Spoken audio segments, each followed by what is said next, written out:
Hello and welcome back. It is me again, and today we will continue talking about relativity, general relativity, that is.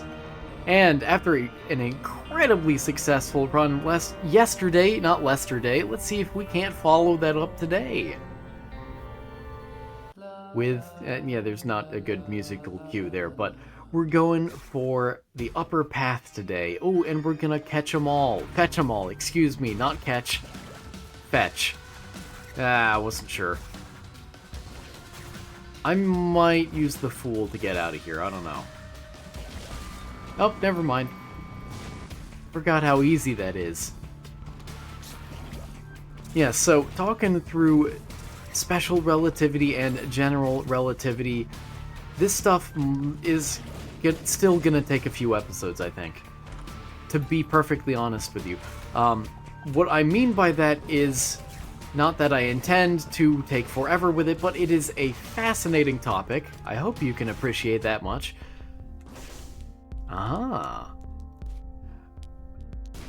We talked about more of the theory side of it yesterday. We talked about special relativity, like last week.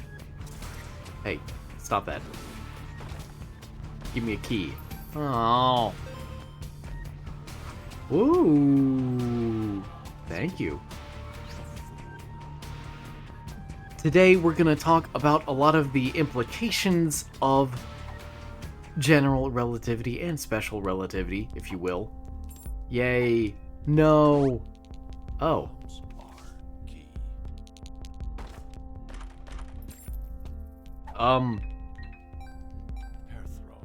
Oh. Okay. I just felt like going with the flow there and seeing what happens. Yeah! I have my own little spider producer now, don't I? So yeah, today we're talking about largely some of the implications of general relativity, some of the neat physical effects that do exist and have been verified. Neat. And then I think, sorry, not tomorrow, but I guess in like 3 days, it will be the final part of general relativity discussion, where we will talk about some of the more interesting and outlandish theory regarding it. Stuff that exists in theory but has never been proven, at least not yet. But today we're talking about stuff that does exist. Oh, I was gonna say, if that was a second hair throw in a row, that would be pretty impressive. Get him. My friend, you are mine. And mine alone.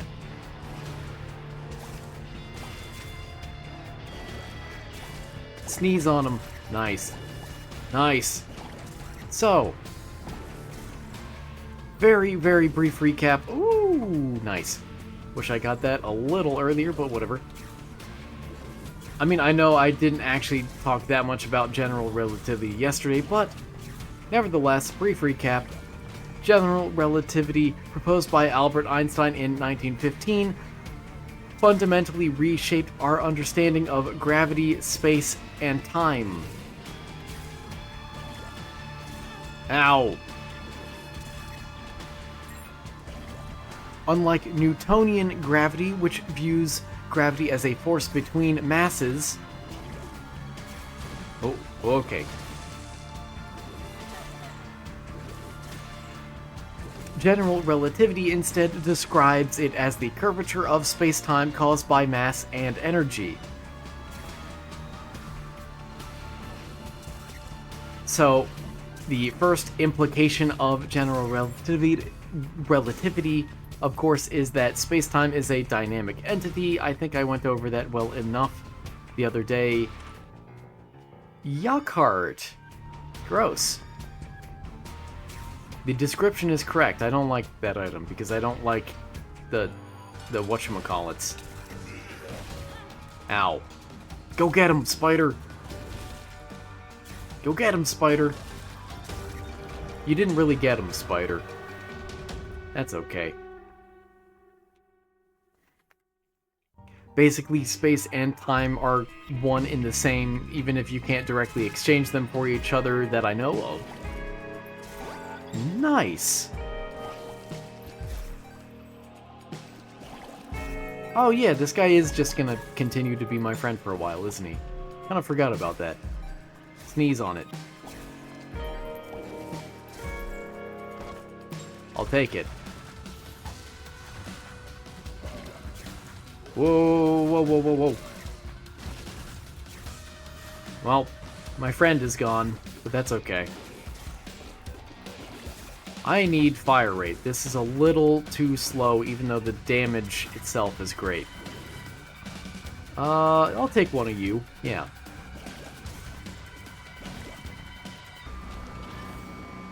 There we are. Next effect of general relativity is time dilation. Oh.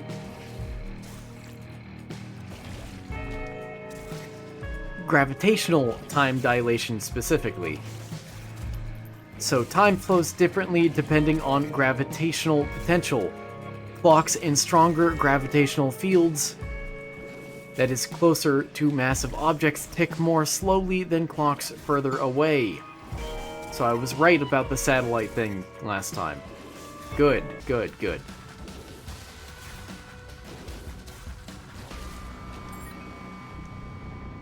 This has been verified by experiments such as the Pound-Rebka experiment in 1959, and also this is seen in GPS satellites, which must account for both not spatial, and general relativistic effects to remain accurate. That's really cool. I didn't realize it was both. I'm technically everything is affected by both, you know, but that's really neat. Next, we have black holes. It is important to remember because, you know, I assume you probably grew up similarly to me with the understanding that black holes are, you know, just a part of nature. They're out there, we know about them, Sagittarius A, center of the Milky Way galaxy, you know, that sort of thing. But it's important to remember that there is no direct way to observe a black hole, and they were first theorized by general relativity as an area of gravity so strong that not even light could escape. But, you know, it wasn't even proven for a while. Maybe I should have gone back for the petrified poop. Oh well. It was not proven for a while.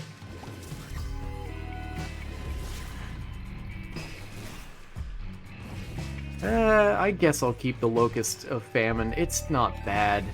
It's pretty good, in fact. There you are.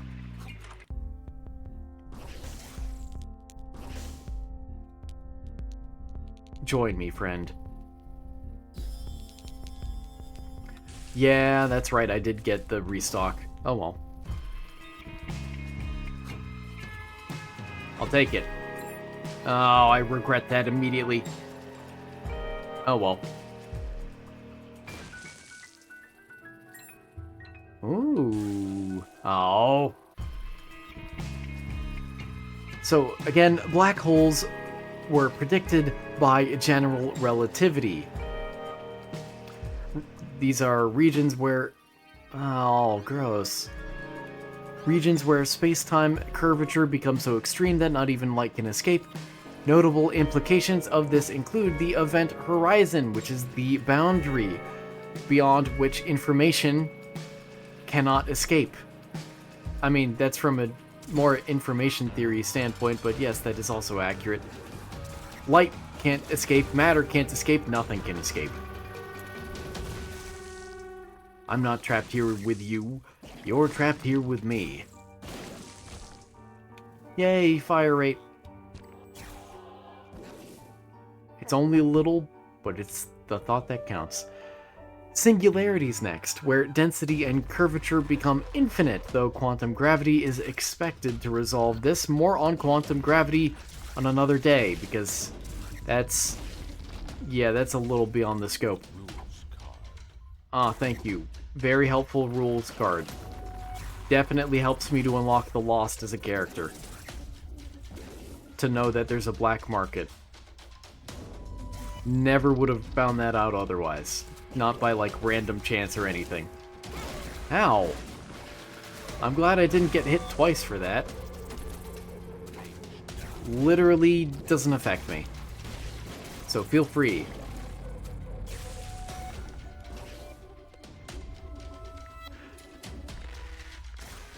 So, I'm a little on the fence about that, actually. I said today was going to be stuff that's proven about general relativity and its effects, but singularities aren't. So, sorry about that. Next, the no-hair theorem. It's a theorem about me. Actually, that's not true. I'm one of the hairiest men I have ever met. Not the hairiest. Just one of them. Like, third, maybe. Third hairiest man I've ever met is myself. Yeah, I'll use the blue candle. There, finally. So the no-hair theorem implies that black holes can be fully described by mass, charge, and spin alone. It's a big quantum soup, basically. Rather than having, you know, more standard particles in it. Where's the shop? Not here, that's the answer. Ow, that was careless of me. There we are. Ooh, very nice. Very nice. Sneeze. And bang. That's how we do things. Oh. That was very close on my part. I would like to congratulate myself for that. I'll take it. Ooh, combined with restock? Ooh. Ooh. Ooh, spiders. Over here. Next, gravitational waves. Again, you're probably already familiar with this, but the theory predicts gravitational waves. Ripples in space-time caused by accelerating masses, such as the merging of black holes. There we are. These were first detected, first directly detected by LIGO in 2015, confirming a major prediction of general relativity and opening a new era of gravitational wave astronomy. I said that kind of funny, didn't I?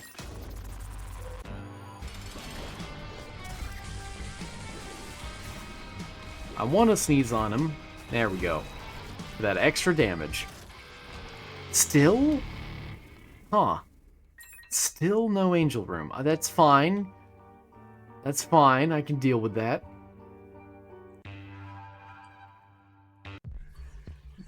Next, there are a few cosmological implications of general relativity. There we are. Good, good, good. Get him. Get him dead. I'll use this here. That way... Ooh! That way it's not bogging me down for too long. Yay! I am so lucky this run. Just natural luck, I mean. Did I get him? I did. Cool. That's fascinating that you were... Why did my flies look like they targeted each of the hands individually? That was kind of weird. Is that just me? Am I going crazy? The answer is yes. Bye-bye. Well, no. I almost lamented this room, and then I forget that my lasers are naturally piercing. This would be a very interesting character if the lasers actually couldn't pierce. You know? That'd be pretty neat. That'd be a bit of a challenge to program. I mean, not that much of a challenge to program, but it would be a little bit of it. Oh, one of these rooms, a blue room. It would be more of a challenge considering they'd have to, you know, program it custom. You couldn't just use old code for this. Very neat.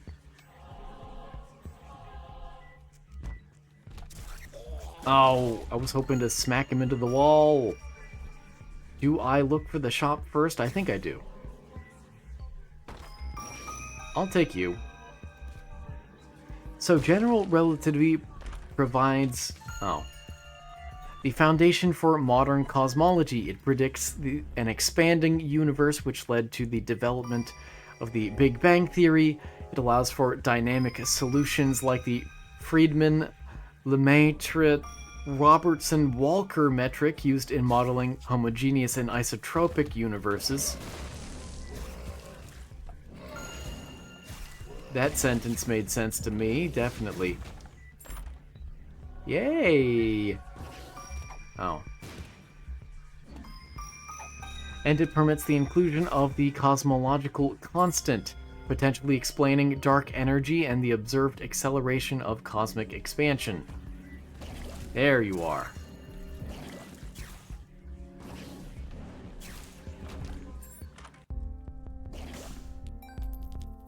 Blue map is not bad.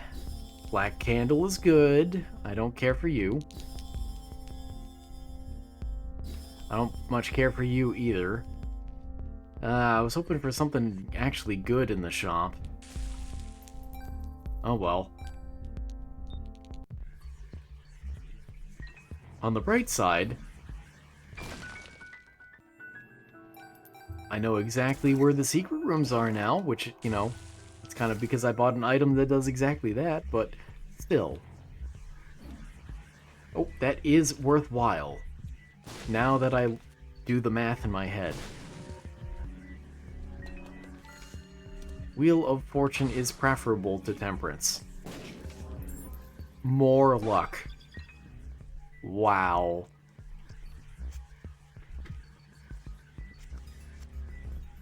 Anyway, that's some more theory stuff. Again,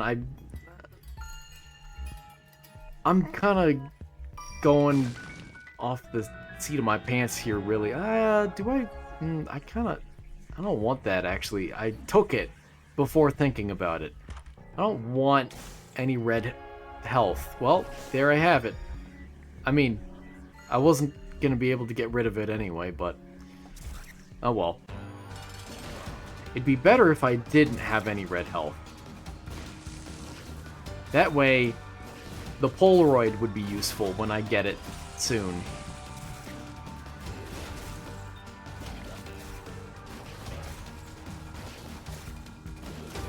There we are. No. Bad. Again?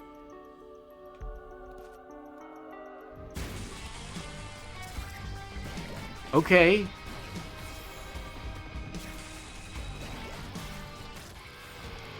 This is... like, what's gonna happen next? Am I gonna get the R key? What? Hi. I did not want you. Can I get a refund? Neat, okay. Well, I could have a second heart if I want, and then maybe trade it for something if I get a devil deal. But oh well. Alas. Next, geodesics and freefall mentioned yesterday, and that's what I'm looking for. That's what I really wanted last run as well, admittedly. Oh well. Can I get both? I certainly can, alright. Oh, he's a little too close to the wall. There we are.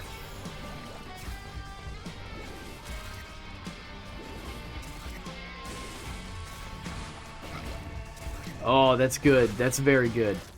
I love when they explode each other like that. I'm not a psychopath. I'm a human being.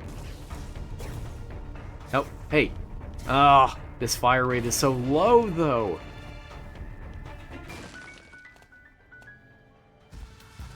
So again, geodesics and free fall mentioned yesterday. But basically... Wait, did the angel shop even restock? Now that I think about it? Oh, hello.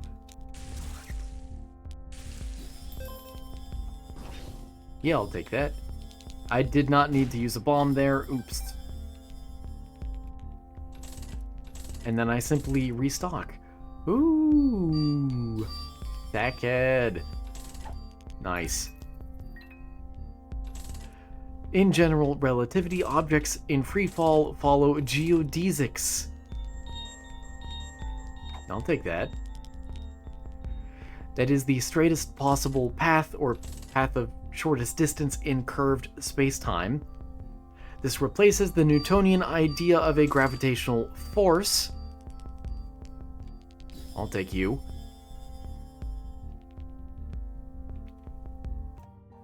I'll put you out of the room. I'll put you into the room. I could do with replacing you. And then I'll take you. Dice shard. Yes, that one, please. Well, okay, maybe not. It's the funnel shop.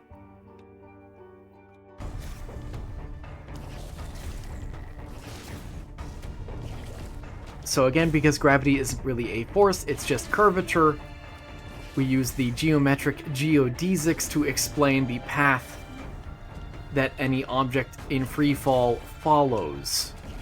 That's the gist of it. The geometry determines the motion even in seemingly force-free scenarios. And now I really could have used temperance. Wait, but there's an arcade. This might be a bit of a back and forth. Yeah. Ow! My ears. I don't know why they always do that. Why this game has to make it so loud, but whatever. It's fine. I'm not upset.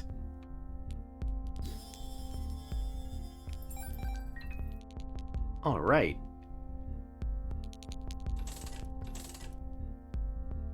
Nah. I should have saved the dice shard, but I didn't feel like it. I was too lazy. Just to be perfectly clear about that.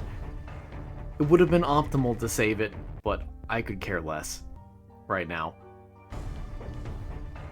I don't want this run to take forever. I just want to take it a while. Oh. Okay. The run does not want me to take forever, apparently.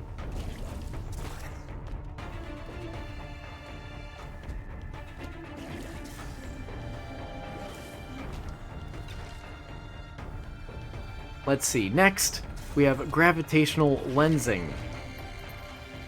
A classic. Oh, it's past 20 minutes. Oh well. Maybe I can still get some interesting use out of this. So gravitational lensing occurs when light from a distant source, such as a galaxy or quasar, is bent around a massive object, like another galaxy or black hole, lying between the source and the observer. This happens because light follows, again, geodesics in curved spacetime, and the path of light is deflected near massive bodies, much like how a glass lens bends light in optics. There is strong lensing, where you can actually get multiple images, arcs, or Einstein rings of an object. In other words, light may take different paths, but all be from the same object, and as a result you might get what seems to be multiple images of the exact same object, because again, light has used several different paths to get to you. Ow. Ow. Well, if it works, it works. I'll go hit this room too. Big boy. No. Ah, well. Maybe I'll get a devil deal.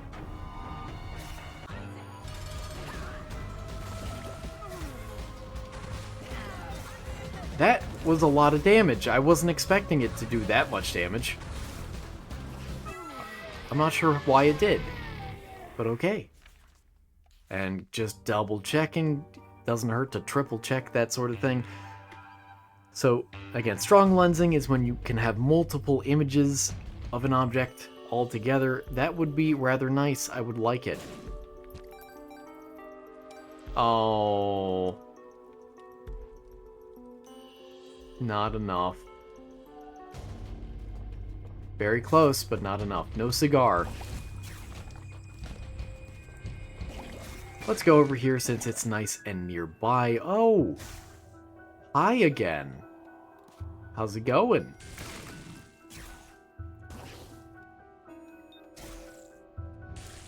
I hope I can actually make use of you. I probably can't. Can I? Oh, if I had the cracked dice, if I had saved it from earlier, who knows? Maybe it could have been the R key. And I know the boss isn't over there, so let's get exploring, I guess. Then we have weak lensing, another type of gravitational lensing where... there are slight distortions in background galaxies. This is used to help map dark matter. And lastly, we have micro lensing, where brightness changes due to compact intervening mass.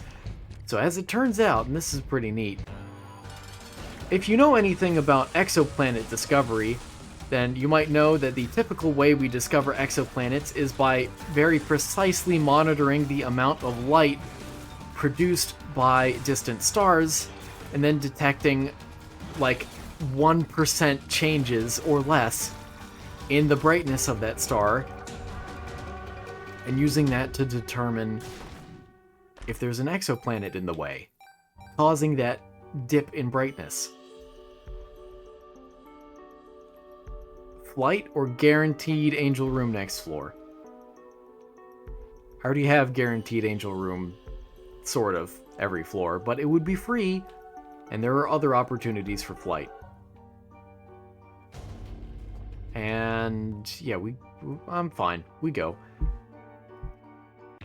And there goes my opportunity to sacrifice my heart containers, but oh well.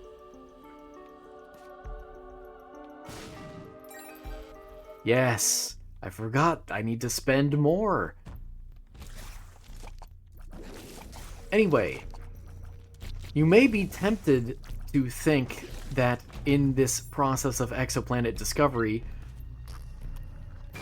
that we're able to detect exoplanets because, you know, they take up, say, 1% of the area of the star.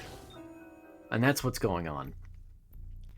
You know, it's a 1%, for example, a 1% drop in the luminescence of a star because there's an exoplanet in the way that is taking up 1% of the star's overall area, which, you know, sort of makes sense if you don't think about it too much.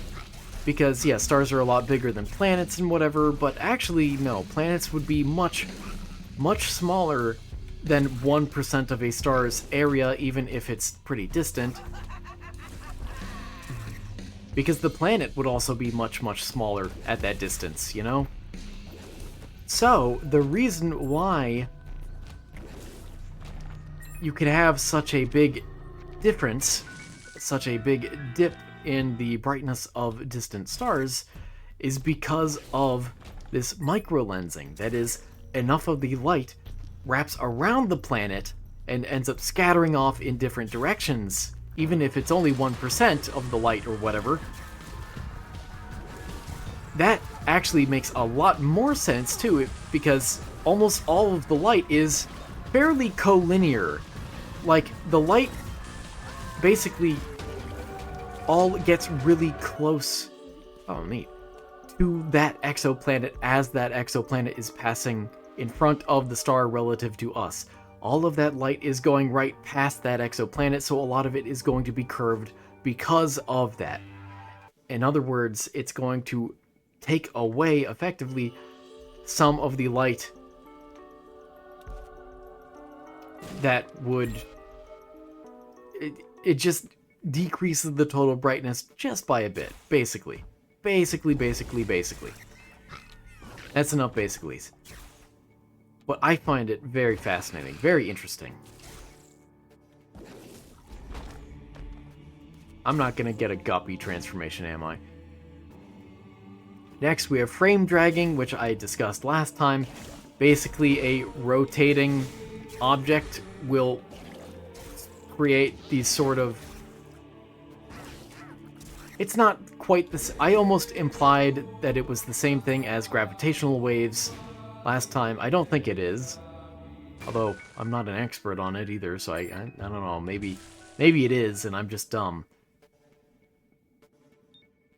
Yeah, you have to be up here, right? Whoa. Yeah, I have a few spare keys for this.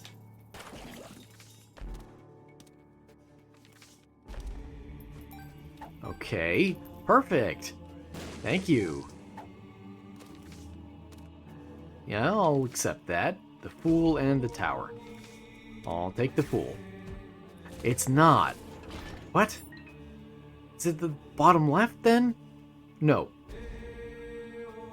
Top right, or far right, and then up. Maybe?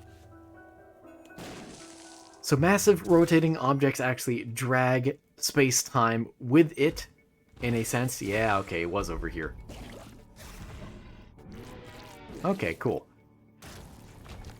This causes precession of orbits near rotating masses, especially around rotating black holes, described by the Kerr metric. K-E-R-R metric. Again, verified experimentally by Gravity Probe B, which measured tiny shifts in gyroscopic axes near the Earth. This effect becomes especially dramatic near massive spinning black holes. It can even twist... Where was I? The direction of an accretion disk and cause... relativistic jets to align with the rotation axis. That's pretty neat. Get him. Oh, yeah. There we are. And I'll take perfection, please. Maybe it won't last long, but it should give me a lot of chests. Next, we have the Shapiro time delay. What are we looking at? Well, this is my final one, so I may as well. Wait a minute. Yeah, it's cool. I don't care about you, I'm sorry. Neat, I wish I got that last floor. And sure, I'll take you. It doesn't matter. Why did I do that? I meant to do that. That one's scary. I'll take Robo Baby. He's fine. I'll take Mystery Egg.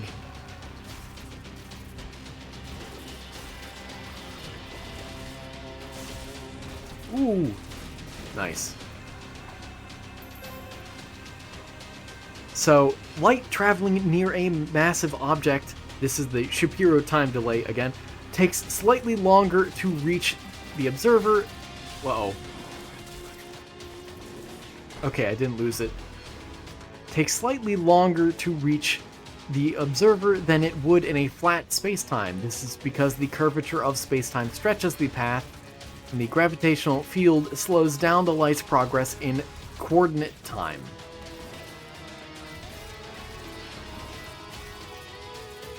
This was first tested using radar signals bounced off Venus and Mercury passing near the Sun, and it matched predictions in GR precisely, general relativity that is.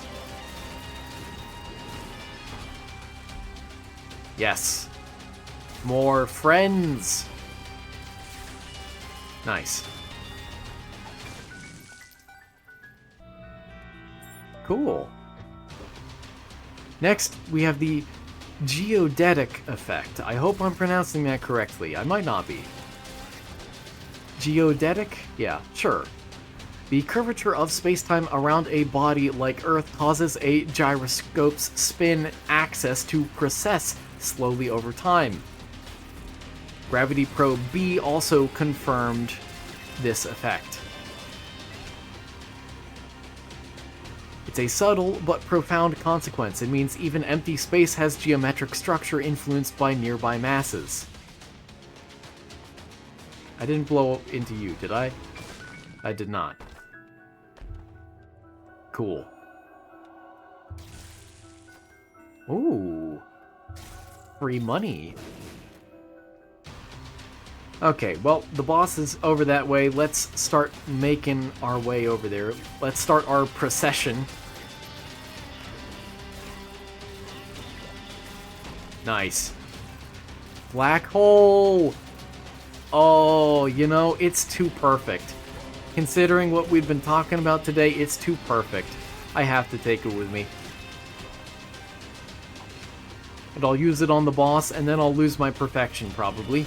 But it doesn't really matter in combat, it matters for chest generation. Uh-huh. Oh. What a pleasant message, thanks. Uh-oh. Whoop. Okay, that's all of them? That's all of them. Death is better, yeah. Uh-oh.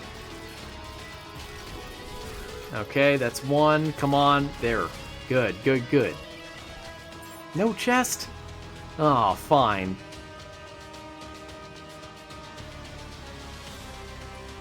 Let's see. Yeah, I'll just get to it. Aha. Look at that black hole. And it's gone. You know, nothing can escape from it, but it apparently had a time limit. I mean, I knew it did beforehand, but I'm just poking fun at it. And I didn't lose perfection after all. And there we have it. Another win.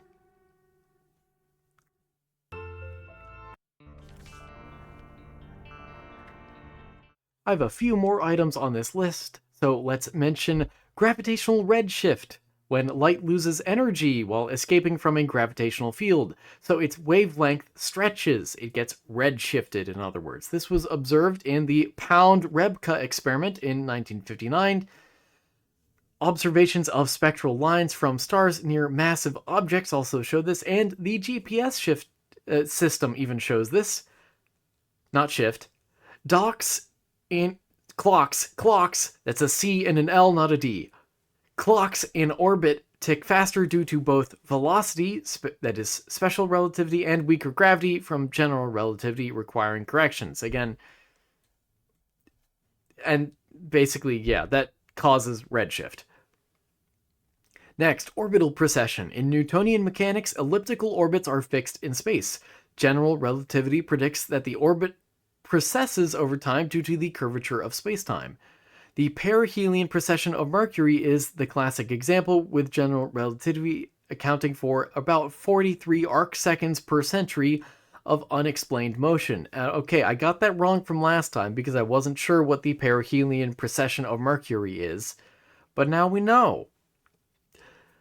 Now we know.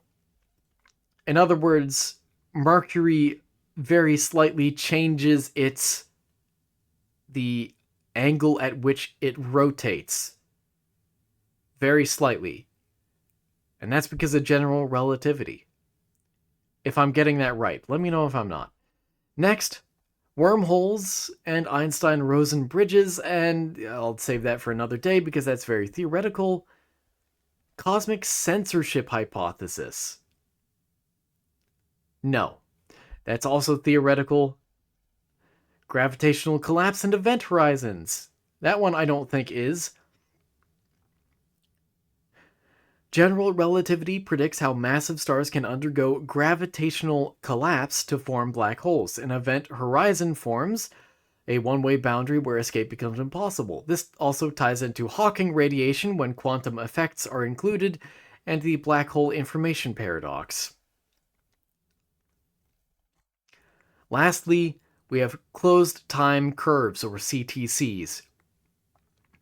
Some GR solutions, that is general relativity solutions, like the Gödel metric, or certain rotating wormholes, allow for closed timeline curves, meaning an object could, in theory, return to its own past. Okay, that's theoretical again, but that's a little bit of a teaser for next time we talk about general relativity then.